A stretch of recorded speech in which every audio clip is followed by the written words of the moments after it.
In this video, I'm going to talk about the best and worst gems in the game. I'll use 3 chests to divide them into 3 categories: best gems, good utility gems, and the worst gems. Let's start with the best gem in the entire game. That would be Chipped Bloodstone. This is the best gem because it gives lifesteal on your weapons and off hands. Lifesteal gives you health back based on how much damage you deal.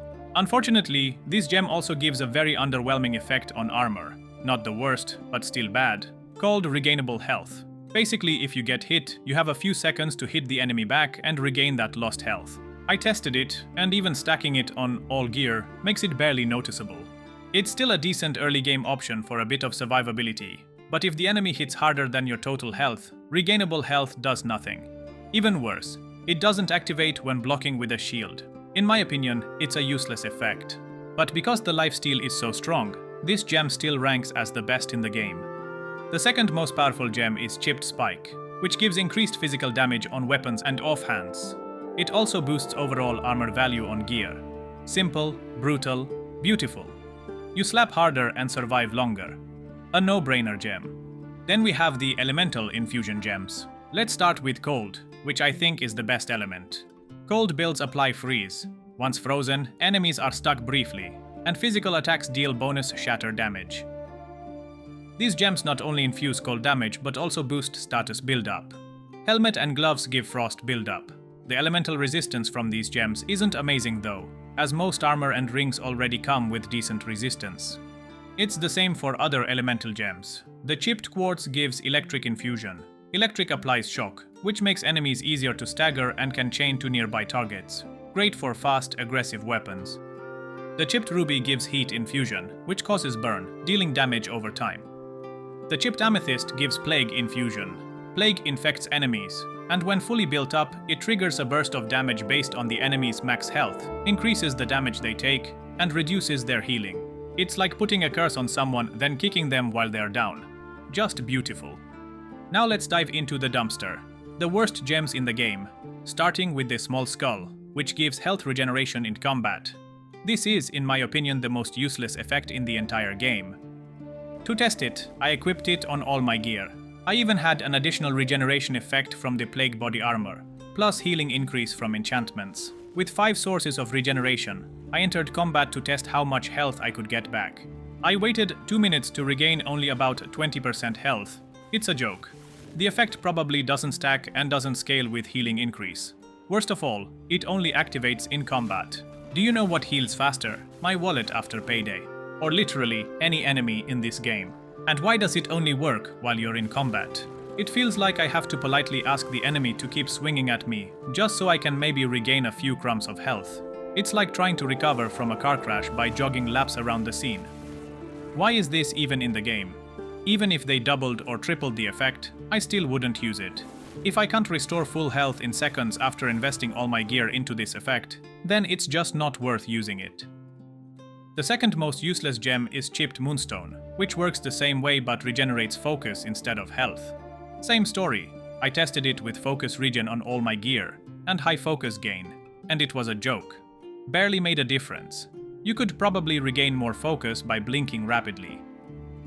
Next, we have Chipped Meteorite, which reduces elemental damage taken. There's no boss or enemy in the game that requires this much resistance. You can just stack health and survive with ease. Most armor and rings already give enough resistance. The amount this gem gives is also laughable. Maybe it'll matter in future updates with stronger bosses, but even then, I'd still rather use gems that boost health or stamina. Then there's the Chipped Shield Emblem, which reduces physical damage taken.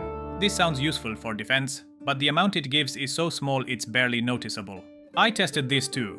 Full Exalted gear, plus the Plague effect that reduces physical damage, and I only saw about 2 to 3 points less damage. It's just not worth investing into. It even feels like a worse version of Chipped Spike, which increases armor by 12%, a much bigger boost. And that's it for the worst gems. Let's now talk about the rest of the gems, which I think are good but situational. More like utility gems that enhance your build rather than define it. The Chipped Diamond gives increased experience gain. It's a must-have when starting the game since it helps you level faster, but once you reach the level cap, it becomes useless. Chipped Dianite reduces focus cost. Excellent for mage builds. It works exactly as expected, lowering the focus needed to cast runes. Chipped Jade is great for stamina builds. It speeds up stamina regeneration. I used it a lot early on. Even better is Chipped Emerald, which gives you more max stamina. I'd say it's better than Jade since having more stamina to begin with is stronger than waiting to recover it. Chipped Marble gives increased health. More health means more survivability, and I personally think health is king in this game, more important than armor or elemental resistance. Chipped Jewel increases max focus. More focus means more rune casting. Even better is Chipped Topaz, which increases focus gain. It helps refill your focus bar faster. Next is the Tiny Fang, which reduces stamina cost. It's amazing on weapons. If you make a build using only gems, this is a must. Gives you nearly 1 extra attack before running out of stamina. Armor bonuses are too small to be worth it though. Chipped Granite gives poise, helps prevent stagger and knockback. Very strong for tank or shield builds. Chipped Dianite, already talked about it. I forgot to add it to the box. Tiny Feather reduces item weight.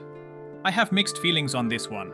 It's sometimes useful when you want to wear heavy armor, but just need a little more room to avoid overweight penalties. That said, it's usually better to invest in character stats to manage weight. Unless they buff this gem by increasing the weight decreased, it's too situational. Maybe even belongs in the useless tier. Finally, healing increased. I even made a build based on this, thinking it boosted lifesteal. Not sure if it actually worked before the hotfixes or if I was just drunk, but after further testing, it does not boost lifesteal or health regeneration. It only increases healing from consumables and the healing aura rune. But healing aura requires focus, which isn't always practical, and if I want better healing, I can just craft better food.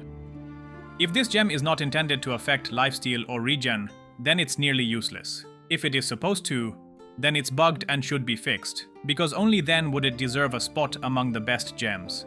That's all the gems I currently have. If there's another gem not on this list, I probably haven't found it yet. Now, a lot of people have asked where I farm so many materials and gems. I basically get them from everywhere, but the most efficient method is creating a lot of realms and upgrading Greenwich's vendor to max in all of them. He sells materials, gems, rings, recipes, and fallen embers. I also recommend unlocking Finley, who sells all the same stuff as Greenwich, plus weapons and armor. Be warned though, Finley's prices are 3 to 4 times higher, but sometimes it's worth it if you find a really good item. As for rare crafting materials, not everyone knows this, but in the Breach update, we got a new NPC, Irmgard, Odessa's grandmother. She sells rare crafting materials, a very important NPC if you plan on crafting your own weapons and armor. Finally, if you want to maximize the effects from the gems and enchantments, you need to exalt them. I will leave a video in the description on how to do that. And that's it. If you liked this video, consider subscribing, and if you have any questions, leave them in the comments. Thanks for watching.